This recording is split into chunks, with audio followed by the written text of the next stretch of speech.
नमस्कार, मैं सचिन दीक्षित। राजनीतिक पाठशाला में आप सभी का स्वागत है। आज हम बात करेंगे उस शख्स की जो संपूर्ण देश में चर्चा का विषय बना है। देश में क्यों? क्योंकि अक्सर वो राजनीति जो सस्पेंस बना रहता है, अक्सर वो चीजें जहां पर सस्पेंस कायम रहता है। फिल्म देखने जाइए, शुरू से लेकर आखिर तक अगर फिल्म आपको टिका कर रखे तो समझ जाइए फिल्म में बहुत सस्पेंस था। आखिरी तक क्या होगा कुछ पता नहीं चलता। इसी के चलते ये राजनीति भी वैसी ही है और महाराष्ट्र की राजनीति में खासकर वैसा हो रहा है, इसलिए संपूर्ण देश की निगाहें इस पर टिकी है। एकनाथ शिंदे, इन्होंने क्या कुछ कहा, क्या कुछ किया और किस प्रकार आमदार, यानी जो महाराष्ट्र में आमदार और आमतौर पर विधायक कहा जाता है, वो कैसे टूटकर चले गए। वो शिवसेना जिसमें एक शाखा प्रमुख हृदय सोचता है कि मैं हिंदू हृदय सम्राट बाला साहब ठाकरे के विचारों को छोड़ूं या न छोड़ूं। आखिर इतने आमदार कैसे टूटकर चले गए, इसको जरा समझिए। एकनाथ शिंदे ने क्या राजनीति की और किस तरीके से समझाया, इस बात को गंभीरता से आइए हम समझाते हैं। नगर विकास मंत्री होने के नाते एकनाथ शिंदे के पास बड़ा खाता था। लगातार कोरोना काल था, प्रशासन के कार्यकाल लंबे समय तक चलने लगे कई सारे महानगर पालिकाओं में, तो निश्चित रूप से नगर विकास मंत्री का दायित्व बढ़ जाता है। लगातार बीजेपी के पुराने नेताओं के संपर्क में तो निश्चित रूप से एकनाथ शिंदे थे ही, क्योंकि इससे पहले भाजपा की गठबंधन की सरकार, जब शिवसेना और भाजपा की गठबंधन की सरकार थी, उस दौरान भी एकनाथ शिंदे के देवेंद्र फडणवीस से अच्छे ताल्लुक थे। इसके कई सारी तस्वीरें, कई सारी बातें और सूत्रों की माने तो बहुत गहरे मीठे संबंध थे। मीठे इसलिए कह रहा हूं कि दो दलों को, अगर दो दलों में कोई खींचतान हो, कोई मनमुटाव हो, तो ये दोनों अक्सर बंद कमरे में बैठकर बातचीत किया करते थे। खैर, बिंदु पे आते हैं। उस मित्रता का ही असर इन 2.5 वर्षों में लगातार बना, क्योंकि एकनाथ शिंदे का पहले ही मन नहीं था कि सरकार इस तरह से गठजोड़ करके बनाई जाए। उनका मन था कि भाजपा के साथ सरकार गठबंधन के साथ बनाया जाए। आदित्य ठाकरे उप मुख्यमंत्री बने, इसकी इच्छा तो उनको पहले से नहीं थी। लिहाजा जो 2.5 वर्षों की बात चल रही थी, उसमें पहले मुख्यमंत्री शिवसेना का बनेगा, फिर बाद में भाजपा का बनेगा। पहले बनेगा तो निश्चित रूप से आदित्य ठाकरे बनते, जिसको लेकर एकनाथ शिंदे के मन में खटास थी। उन्होंने इस गठबंधन को स्वीकार किया, 2.5 साल पूरे किए।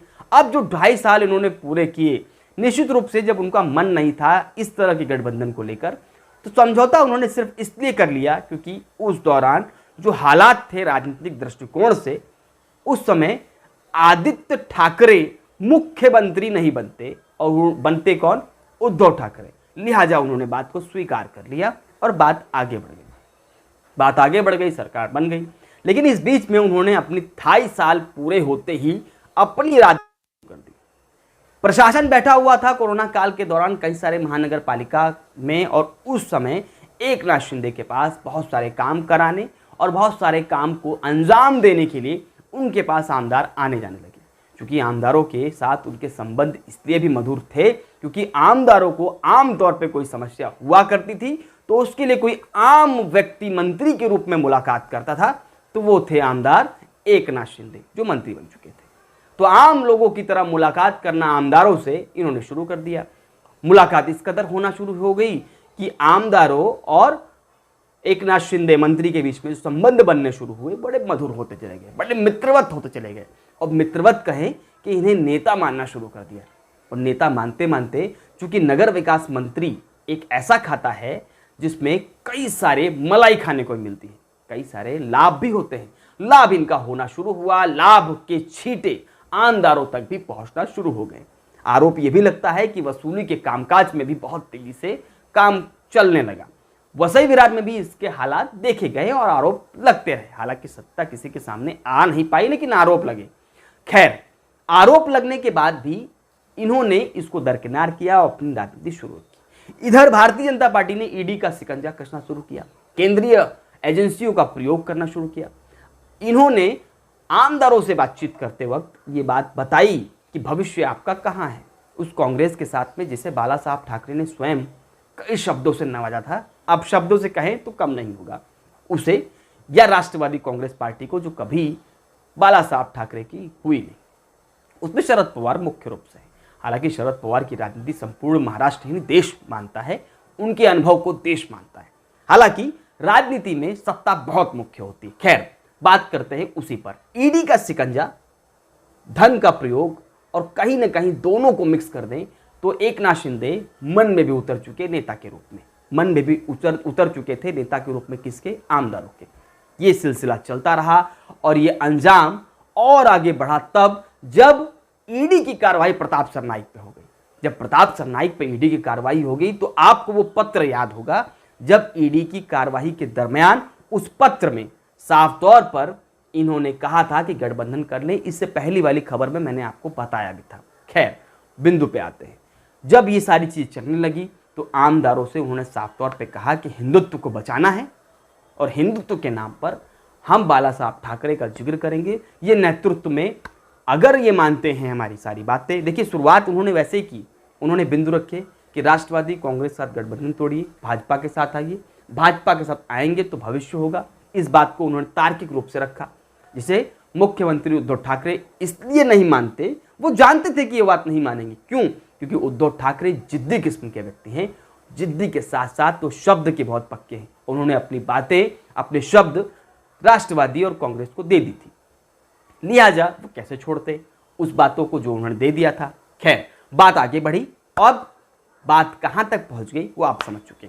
अब आमदारों को ये कह दिया गया उस दौरान कि आप लोग साथ में रहिए, मजबूती के साथ रहिए। हम हिंदू हृदय सम्राट बाला साहब ठाकरे की नीतियों को और उनके बताए हुए विचारों को आगे ले जाएंगे और साथ साथ गठबंधन उसके साथ बनाएंगे जो आने वाले समय का भविष्य है।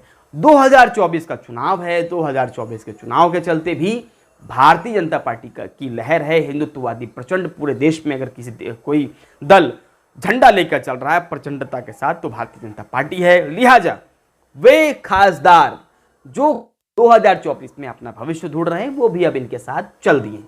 उदाहरण के रूप में पालघर के लोकसभा के सांसद राजेंद्र गावित भी अब उनके साथ जाने के मन बना रहे हैं। हालांकि कहा जाता है कि भारतीय जनता पार्टी के साथ प्रत्याशी के रूप में सामने आने में राजेंद्र गावित का बहुत पहले से मन था। खैर, वो नजर भी आता है और इस समय उनका जाना कोई बड़ी बात नहीं, क्योंकि भारतीय जनता पार्टी के उनके संबंध पहले से ही अच्छे थे और वो पहले से चाह रहे थे कि वो भारतीय जनता पार्टी के साथ शिवसेना गठबंधन में रहे। लिहाजा अब उन्होंने एक काम और शुरू कर दिया, वो है जिला अध्यक्षों से संपर्क करना शुरू कर दिया। जिला प्रमुख, जो जिला प्रमुख, जिला उप प्रमुख और तालुका प्रमुख, ऐसे लोगों से भी संपर्क करना शुरू कर दिया है और उन लोगों को भी एकनाथ शिंदे ने फोन करके या अपने दूतों को भेजकर उनसे बातचीत करना शुरू कर दिया है। सभी को यह समझाना शुरू कर दिया है कि हिंदू हृदय बाला साहब ठाकरे के हिंदुत्व को आगे बढ़ाना है और हम सरकार में रह के जनता के काम करेंगे। जिला अध्यक्ष या जिला प्रमुख शब्द का प्रयोग करें तो ठीक रहेगा। ये भी अपने जरिए कार्यकर्ताओं का लाभ करते रहे और शाखाओं को मजबूत करते हैं। खैर, इस पूरी योजना में साफ तौर पे बात है कि एकनाथ शिंदे ने दो चीजों का विशेष प्रयोग किया। एक, ईडी के शिकंजे से सभी आमदार दूर रहेंगे। दूसरा, विभागों के द्वारा अच्छा खासा निधि मिलेगा। तीसरा, उन्होंने मुख्य प्रयोग किया सबको लाभ देकर। वह प्रलोभन या लोभ किस चीज का हो सकता है तो आप राजनीतिक दृष्टिकोण से समझ सकते हैं। खैर, इन सभी बातचीत में एक बात और निकलकर सामने आई कि एकनाथ शिंदे कहीं ना कहीं ये तैयारी एक दिन से नहीं कर रहे थे, लंबे समय से कर रहे थे। राजनीति में संख्या बल प्रमुख होता है और संख्या बल के आधार पर सरकार बनती है और संख्या बल इस समय एकनाथ शिंदे के साथ में है। कैसे है ये आप समझ गए। 2 वर्ष लगे लगातार भाजपा को और शिंदे को, दोनों को अपने अपने काम को अंजाम देने में। सरकारी यंत्रणाओं का प्रयोग केंद्रीय और इधर आमदारों से बातचीत। वहां आमदारों की कमर टूटती रही। तो कहते हैं ना, किसी व्यक्ति को अगर मारना है, पीटना है, खत्म करना है तो उसे कमर पे वार करिए। और यही हुआ, धन पर, संपत्ति पर, कामकाज पर वार करती रही भाजपा और इधर से मरहम लेके बैठे रहे एकनाथ शिंदे। तो इस मरहम और वार, इन दोनों को मिक्स कर दिया गया। मरहम था ईडी से छुटकारा, जो गया उसे वापस पाइए, आने वाले समय में निधि पाइए और काम करिए। इस पूरे विश्लेषण में आप समझ चुके होंगे कि आखिर एकनाथ शिंदे ने आमदारों को कैसे मनाया होगा और किस तरीके से अब तक पूरे षड्यंत्र को अंजाम दिया गया। खैर, आने वाले समय सरकार बनेगी, नई सरकार कैसे बनती है, राजनीतिक पाठशाला में क्या हलचल होती है, भारतीय जनता पार्टी का षड्यंत्र कैसे रहा, ये अगले एपिसोड में हम आपको बताएंगे। आज के लिए इतना ही, तब तक के लिए आप सभी को नमस्कार।